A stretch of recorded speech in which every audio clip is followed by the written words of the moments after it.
Hi, I'm Jeff and welcome to my shop. So this video is going to be a little bit different than most of my videos, and hopefully in a good way and in a way that you'll enjoy. So in addition to enjoying woodworking, I do enjoy a glass of wine. Maybe occasionally, maybe more than occasionally, but I do enjoy some wine. And there certainly are a lot of wines that benefit from decanting.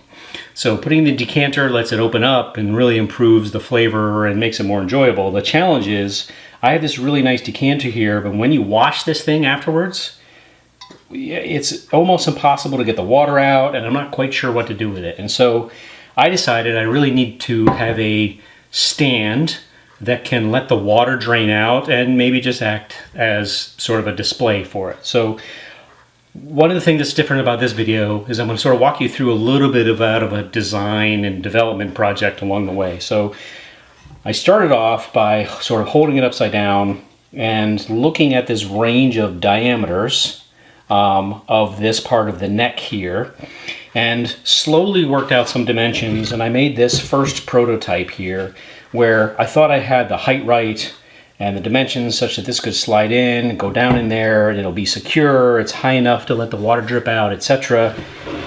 And from a practicality perspective, that's pretty darn good. So I sort of locked in on some of those parameters, and I decided once I build this thing, this doesn't look good, you know? So particularly I just used some scrap plywood. So I started working from these general dimensions towards something that would be attractive and maybe even interesting, along with being sort of effective in accomplishing the goal. So my next prototype, I decided to bring in a little bit of a curve, and I changed the shape. So I went to round on the top and the bottom. I kept the same height, the same general internal diameter. It's going to get a chamfer on here, the same dimension here. And this was definitely an improvement. So I felt like I was moving in the right direction from this sort of ugly thing here. And then next prototype, I took that one step further and I started refining the shapes a little bit more. So I went from just round to stayed more or less round at the bottom. I refined the curve. I refined the shape of the bottom. I took that one step further with this piece here, and this started feeling like something that I would be proud of at the end in terms of its visual sort of impact and design and style.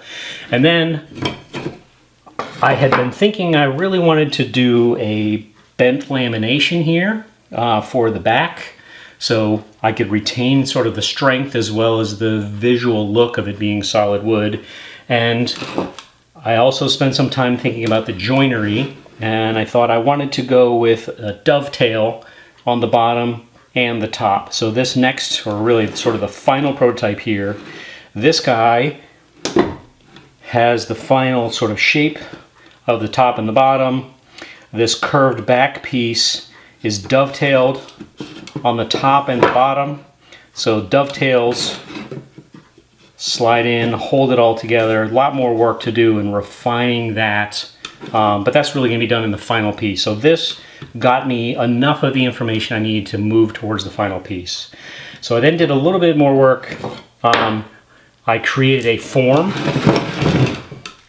So this is a form for gluing up the bent laminations for that back piece. And I went ahead and made a couple of prototype back pieces. So this is about 12 thin strips of walnut. This is going to be sort of the final dimensions, the shape. I held that up in the piece. It looked good. And then I did one last one where I did the same, glued some pieces on the back, and then cut in dovetails so that the dovetail would actually come back when it slides into the piece. It's actually going to be structural all the way to the back and not sticking out the front, both on the top and the bottom. So now I really have all the information I need. I created some templates for the top and the bottom, and now I'm ready to go and actually build the piece. So how do I go about doing that? So I've got some beautiful walnut here. So I have this big piece. This is big enough. It's going to be both the top piece and the bottom. Just a really beautiful piece of air-dried walnut. And then this other guy here this is going to be the curved piece in the back. So I'm going to clean these all up. I'm going to cut the thin little strips out of this. I'm going to create the bent lamination and then do the dovetails. So I'm going to turn these two pieces of wood into something that looks sort of like this, except an awful lot better. So I apologize if that was a lot more introduction and information at the front end than I normally do or is normally necessarily appropriate, but I thought because I put so much more into the design process here, it was worth talking it through. And now we'll switch into my more normal style of just sort of building a build video. So thank you for watching. I really appreciate it. If you enjoy this video, please feel free to subscribe, like, share with a friend, comment, etc. Thanks for watching. Cheers.